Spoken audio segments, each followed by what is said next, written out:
Gimana tu Zik? Oi.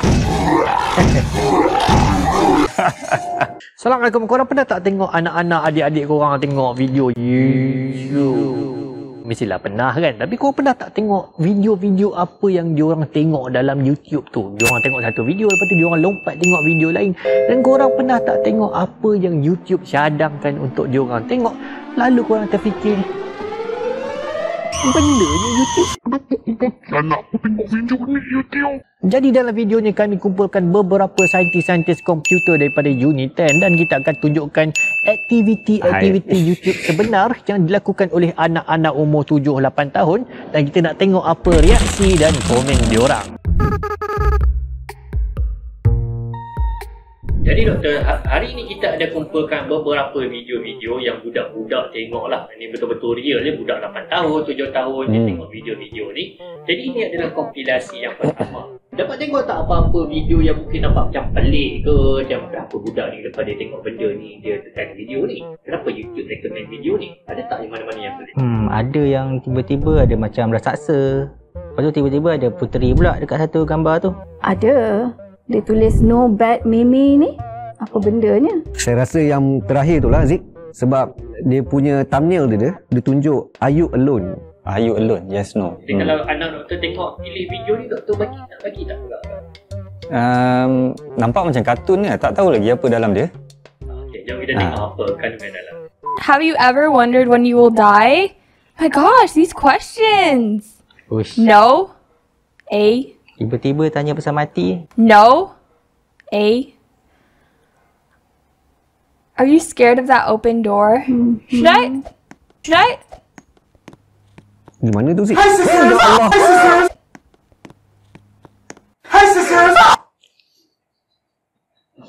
Kojot Dan.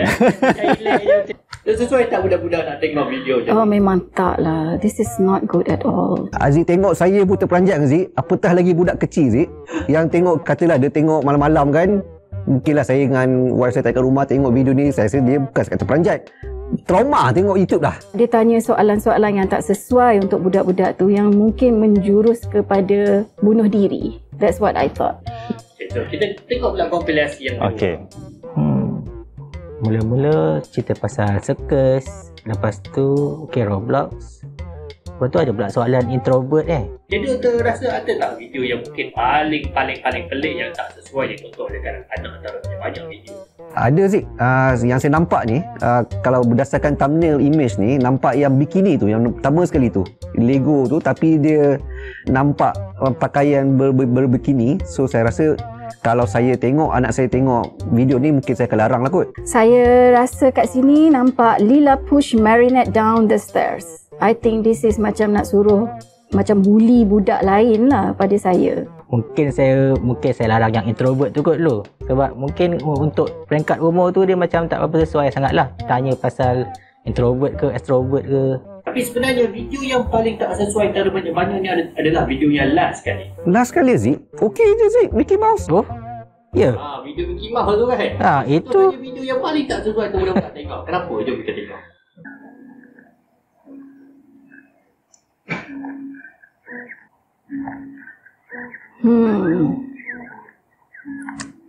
Siapa tu doktor? Video siapa tu doktor? Ini video macam nak promote LGBT. Allahu Akbar. LGBT Zik. Jadi pada video Mickey Mouse kan? Betul. Kalau saya tengok dari jauh, anak saya tengok ni, mungkin saya tak perasan tu video yang agak berat lah untuk umur macam tu kan. Tapi kalau doktor tengok dari jauh lah, tengok macam dia tengok video apa, doktor macam akan rasa perasan tak bahawa... Oh, tak perasan. Tak perasan langsung. Tak perasan sebab image dia gunakan Mickey Mouse yang mana memang anak saya ni memang suka Mickey Mouse. Mickey Mouse, Minnie Mouse ni memang confirm. Kalau saya rasa lah anak saya tengok video apa ni, kalau dia tengok cadangan yang dibagi oleh YouTube, dia memang dia akan klik video ni. So kalau lah anak doktor tengok video yang pertama ni, so doktor rasa macam okey tak? Nampak macam kartun je. Thanos, walaupun tak macam Thanos betul kan. Okey, sikit okey tak video ni sikit? Okey, cuma ada figure-figure yang kurang, saya rasa saya kurang berminat lah. So lepas tu budak ni dia klip lah video yang last. Oh, ini dah lain macam. Warna-warni dia punya hak lah. Aziz sendiri pun tengok pun tak lalu rasanya. Doktor rasa macam okey tak video ni kalau budak-budak tengok thumbnail ni, aku nak tengok video. Doktor bagilah. Tak tahu apa kandungan dia, tapi macam tak appropriate lah. Kalau daripada thumbnail tu memang nampak tak appropriate lah. Gambar orang tak pakai baju ni kan. Okey, jom kita tengok apa kandungan video. Oi. Lain macam hak ni.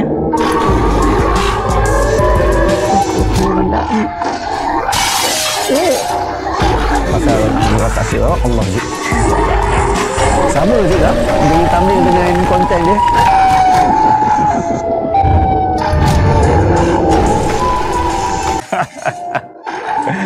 Dan doktor suka tak video tu?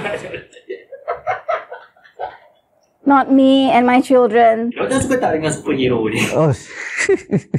Dia bukan superhero Zik. Ini dia super boroi Zik.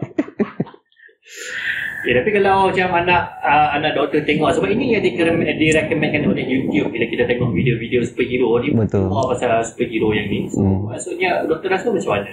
Saya rasa memang konten, dari segi konten dia, saya tak tahulah kenapa dia boleh terfikir untuk buat konten ni. Memang tak sesuai. Kalau dia letak dekat YouTube Kids kan, untuk budak-budak tu memang selalu kita akan report sebab tak sesuai konten dia dari segi maturity dia, dari segi kematangan dia tak sesuai.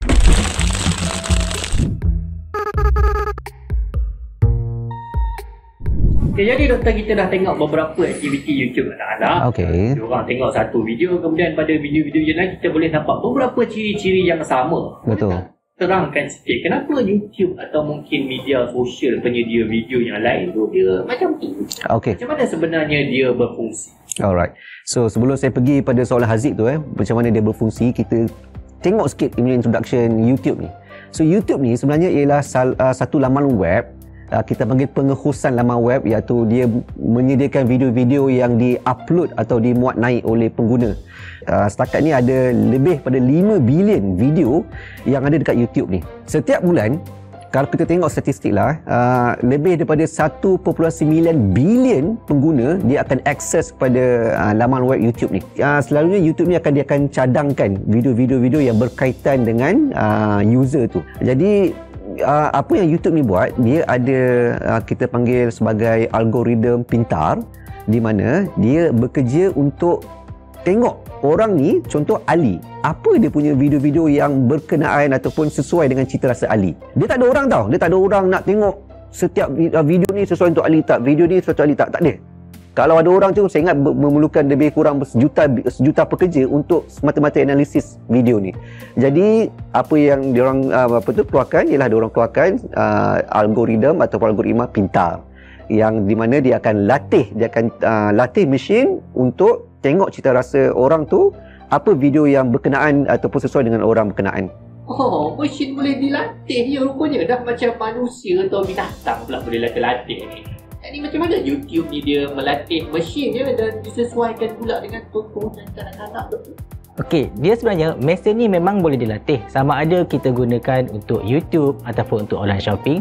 Setiap benda tu ada algoritma yang membantu untuk mengecam sejenis corak yang user dekat dalam platform tu akan gunakan. Okey, contohnya kalau kita minat satu-satu video, contohnya video tentang ajar lah. Okey, kalau budak-budak minat tentang video ajar, so akan ada cadangan yang berkaitan dengan video-video yang agak serupa dengan video ajar. Engine tu akan cam apa benda yang kita like, apa benda yang mungkin kita letak dekat dekat card contohnya, apa benda video yang kita pernah gunakan.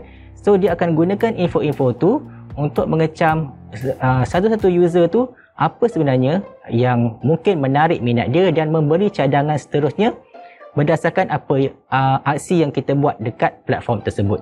Jadi doktor, senang ke sebenarnya nak melatih mesin ni?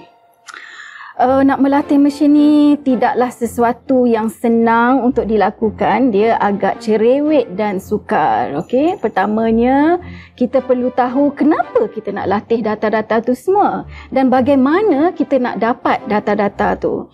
Okey, kita nak melatih mesin melalui data-data ni sebab 3 perkara. Satu, untuk tahu berkenaan dengan corak sesuatu benda. 2, untuk membuat keputusan. So, nombor 3 adalah untuk kita meramalkan sesuatu. Contohnya kalau kita nak meramalkan video mana yang budak suka tengok ataupun game mana yang budak suka main, itu semua adalah ciri-ciri yang diperlukan dalam penganalisian data. Okey? Kalau macam tu kan, kita dah latih mesin ni pandai, pintarlah pelbagai ilmu tu, tapi kenapa dia masih mencadangkan video-video pelik macam yang kita tengok tadi tak sesuai untuk kanak-kanak, tapi dia still bagi kepada kanak-kanak untuk tengok? Betul Zik, walaupun dia inject ataupun dia letak algoritma pintar, ataupun kita panggil dalam terms machine learning lah ataupun AI, tapi dia masih tak sempurna Zik. Apa-apa ciptaan manusia, kalau kita tengok ciptaan manusia, mesti ada yang tak sempurna. Sebab kita bukan Tuhan. Betul tak? Kita bukan Tuhan. Apa-apa kita cipta mesti ada yang kekurangannya. Sama juga dengan YouTube ni. Kebanyakan kita panggil algoritma ni, dia masih tak dapat tapis 100%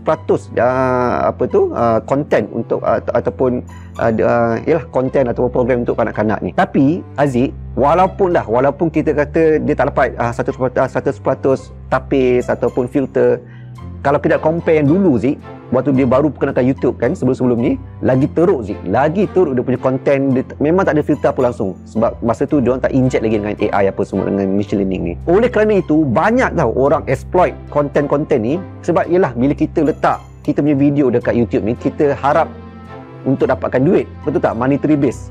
Jadi diorang tahu dah, kanak-kanak ni ialah pengguna terbesar lah, kita boleh pengguna terbesar kan. Jadi dia letak konten yang boleh attract kanak-kanak, yang boleh menarik kanak-kanak untuk tengok video tu, walhal video tu memang tak sesuai untuk kanak-kanak. Kat situlah kenapa YouTube datang dengan machine learning ataupun diorang latih mesin untuk tapis video-video yang ada elemen ataupun ada konten yang tersesuai untuk kanak-kanak. Tapi Zik, yang terbaru lah Zik, yang terbaru, diorang ada perkenalkan YouTube Kids. Jadi untuk YouTube Kids ni, dia bukan semata-mata guna algoritma pintar. Selain pada tu, dia juga combine ataupun diorang gabungkan algoritma pintar dengan crowdsourcing. Bila kita sebagai parent, kita tengok, video ni tak sesuai, so kita report. Bila kita report, YouTube akan dapat feedback tu. So dia gabungkan dengan algoritma pintar ataupun machine learning ni, dapatlah satu orang panggil keputusan yang sahih. Mana konten ni memang tak sesuai, konten ni sesuai. Menarik ya, sekarang ni mesin dan AI berada di merata-rata dalam hidup kita. Kalau kita tak pandai kawal, kita tak belajar, kita yang akan dikawal.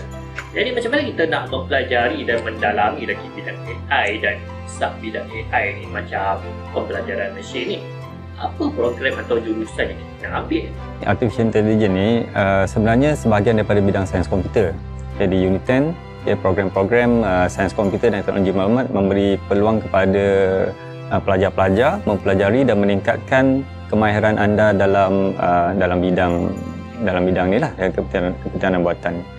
Dalam program sains komputer di College Komputeran dan Informatik Unit 10 ataupun kita panggil CCI, anda akan mempelajari kursus asas subjek AI, di mana pengenalan asas tentang teori dan praktis AI akan diajar. Jadi apa yang membezakan program kat Unit 10 ni dengan yang lain universiti? Okey, perbezaan program-program kami di Unit 10, terutamanya di College Komputeran dan Informatics ni, ialah program-program kami disokong oleh MQA dan juga MBOT. Okey, so dengan akreditasi daripada MBOT, iaitu Malaysia Board of Technologies, program kami dipastikan mempunyai kandungan teori dan praktikal yang seimbang bagi memastikan graduan bukan sahaja mempunyai ilmu tapi juga kemahiran dalam bidang yang dipelajari. Jadi itulah dia sedikit sebanyak penerokaan kita terhadap machine learning ataupun pembelajaran mesin. Terima kasih banyak kepada Uniten kerana menaja video kali ini, dan kalau anda nak menyambung pelajaran di universiti ini, jangan lupa untuk klik link yang disediakan di bawah. Kita jumpa lagi dalam video yang akan datang. Assalamualaikum.